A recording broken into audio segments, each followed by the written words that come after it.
Chapter 7 Men Among Men. There are only a few faculty residents on the campus of the Chelsea School. Most of the faculty live in town, either in a rustic old farmhouse dusted with children's toys and vibrating with the noise of family life, or in smooth, clean condominiums, some with a pool in the center of the courtyard. There is rarely much competition for on-campus housing among the faculty. They seem to want to get away from the school in the evening and on the weekends. I have never felt this desire, and so I have lived in a small, neat, inexpensive house nestled away from the dorms for many years. Early in the morning, I can sometimes hear the cows lowing distantly as they start their days, a sound I find oddly soothing. My home would appear rather Spartan to most, I suppose. There is little on the walls, save for a photograph of my mother, some prints of Roman statuary, and a few pictures of the great Ethiopian marathoner Ababi Balika, who ran the 1960 Olympic marathon barefoot and won in record time. I have a few hook rugs and a rocker in the shaker style. My primary indulgence is books, which line every available wall space. My other indulgence, as Jana discerned in a rather extensive collection of the music produced by Motown in the mid to late 1960s. I suppose this seems rather contradictory, but let me explain. Who, after all, is immune to the charms of the music of his youth? Simply put on a record is to recall a time of infinite possibility, a time when life seemed to stretch out before one as a golden road. But that is only part of the reason for my enthusiasm for the music. Motown is, I think, a testament to the possibilities of Negro people hold within. Have you ever been to the Motown Museum? I have, once, after a dreary winter teachers' conference in Detroit. I suppose they chose Detroit because it was so undesirable, particularly at the time of year. I assume that it was therefore inexpensive. The wide streets made for cars that no longer lined them, hundreds of walled-up businesses, the general air of fatigue and decay. Idle one afternoon, I went to the museum, which is Berry Gordy's old home, the place where that glorious music was made. I was astonished. A house just like all the other houses on the street, but here the basement was soundproof with cheap tile from a hardware store. The wood floor scuffed from the feet that had shuffled and marked out time there. Marvin Gaye, Smokey Robinson, David Ruffin making such sounds. Upstairs, an orange Naughai sofa with old 45 scattered around it, where Berry Gordy once sat mailing out records himself with his wife's help. Here was a man who made his own way, who asked for no handouts. Instead, he took his circumstances and made an empire. Standing in that small house, looking at all the warm memorabilia, the inexpensively made sequin dresses and jackets, I was proud.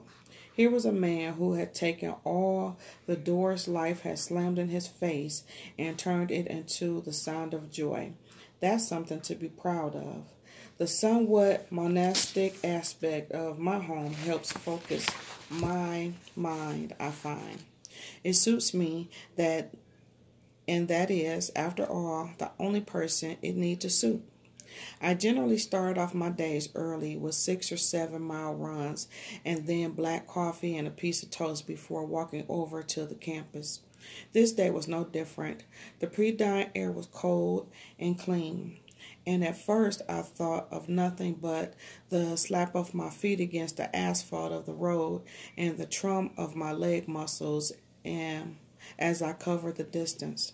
But before long, I found the usual pleasant mental blankness that accompanies a run. That feeling of being only a body swept away by thoughts of the visit Jana paid me yesterday and by her earnest pleas for my assistance. And of course, my own ill-advised behavior. To tell the truth, no one could have been more surprised than I was.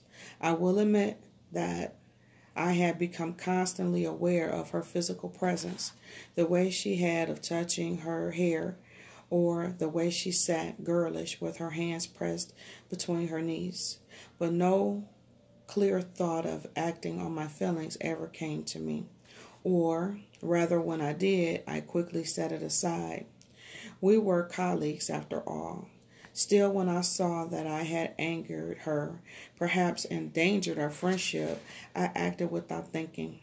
I could still feel her hand in mine, the firmness of bone beneath her skin, the warm metal and stone of her rings. My only thought, an unclear desire not to lose her. So, she looked both alarmed and confused. There was nothing I could say to her in that moment, maybe later, but I don't know.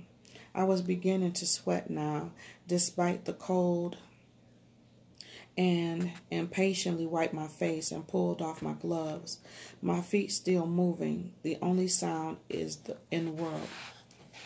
I was somewhat more preoccupied with my behavior toward Jana than with her request, in part because I have dealt with young men like Bryson before, though never one with such a tragedy in his past. I had been inclined to think that Bryson was unlikely to do well here at Chelsea, precisely because of his background. When I first began teaching, I felt, as Jana did, that I could make a difference for these boys. I like to think I was less naive than she, but in my own way, I did believe. I even taught in the Boston public schools for a few years after my graduation from Harvard, but it was so wearing. I was never confident that my presence was having any effect at all on the boys. And then Isaiah. The night I learned of Isaiah's death, I was 24. I was at home in my minute studio apartment grading a batch of my students' frustratingly illiterate papers. The phone rang. My mother's voice across the wires. I was instantly on alert. My mother had an aging Southerner's caution about the phone and was far more likely to send short cards and packages of food, even though writing was difficult for her and she didn't particularly enjoy cooking. Phone costs too much, she said with an air of certainty. Besides, I don't like all that talking without being able to see you. You know I'm thinking about you anyway, boy. Isaiah done got himself killed. You better come home. Those were the first words she said. What? In a tone so mild that it sounded as though I was asking her to repeat some local gossip. Didn't you hear me, boy? I said your brother is dead. Broke his parole, got mixed up in another robbery, got shot dead. I've seen the body. Your brother is dead. Your brother is dead. My head seemed to float off from my body at those words. I suppose I must have asked a few more questions, made arrangements to go home, but the only thing I remember is those words, your brother is dead. I had a sudden memory of his face the last time he had asked me for help all those years ago, the help that he never got, the help he ultimately stopped asking for.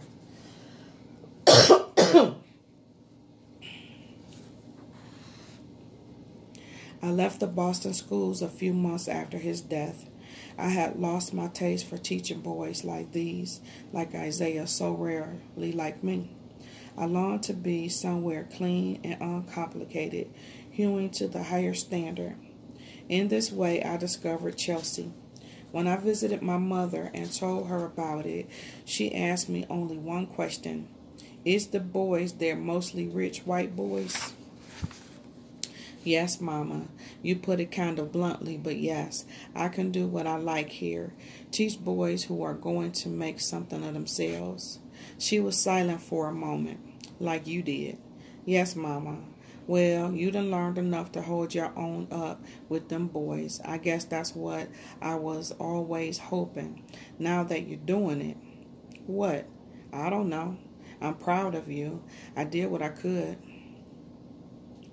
She looked at the picture of me and Isaiah as boys that she kept on the coffee table. She twisted her hands and suddenly looked very old. I did what I could. She said nothing more. After I returned east and took up my duties at Chelsea, I put Isaiah's death out of my mind. I never think about it anymore.